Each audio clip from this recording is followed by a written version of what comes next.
So obviously Paddy's got World Champs coming up. With your strength training, what do you start to focus more on? Is it like those eccentric, concentric movements with the power, with the concentric? Yeah.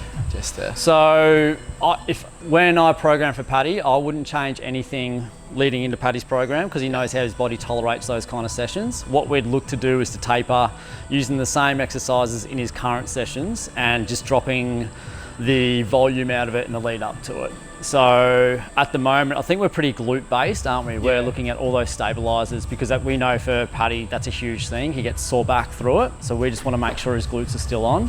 Yeah. We're still going to maintain our strength base by the intensity that he's lifting, but we'll probably just drop that volume back down, still focus on that quality over the quantity. In terms of concentric, eccentric and isos, we have a pretty good, it's probably a bit of a balance between concentric and eccentric stuff at the moment.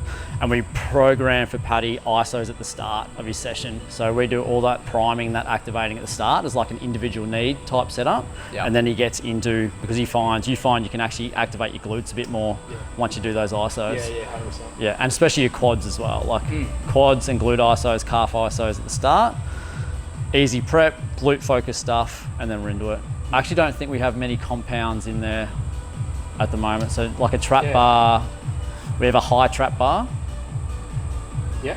And that's it. Yeah. Really. Yeah. Everything's unilateral now. Yeah. So really focusing on that unilateral side of things as well. And what do you mean by a high trap bar? So elevated. So I would put a couple of blocks under those kind of things, and have him, rather than being high degree of hip flexion where we're fatiguing that lumbar as much as possible, we've got him elevated a little bit more where it's just mainly we're looking at that end range there.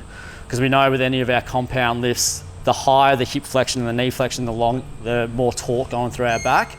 Leading into a massive race, we don't want any torque through Paddy's back, any extra stuff. So we can limit that range. That's why with all the sprinters, you'll see them doing quarter squats, exactly the same theory. We don't want to load that torque through that lumbar region. Yeah. And IronMan triathletes are the exact same. Yeah, sweet. Yeah.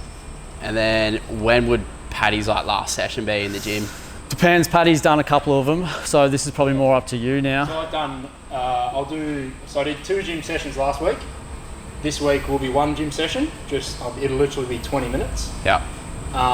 Like decent warm up, plenty of isometrics for me, which always works best. And then, literally lifting stuff for 20 minutes. So not long at all. Yeah. And then 1 real light gym session next week, probably on like a Tuesday or Wednesday, really light, and then that'll be it.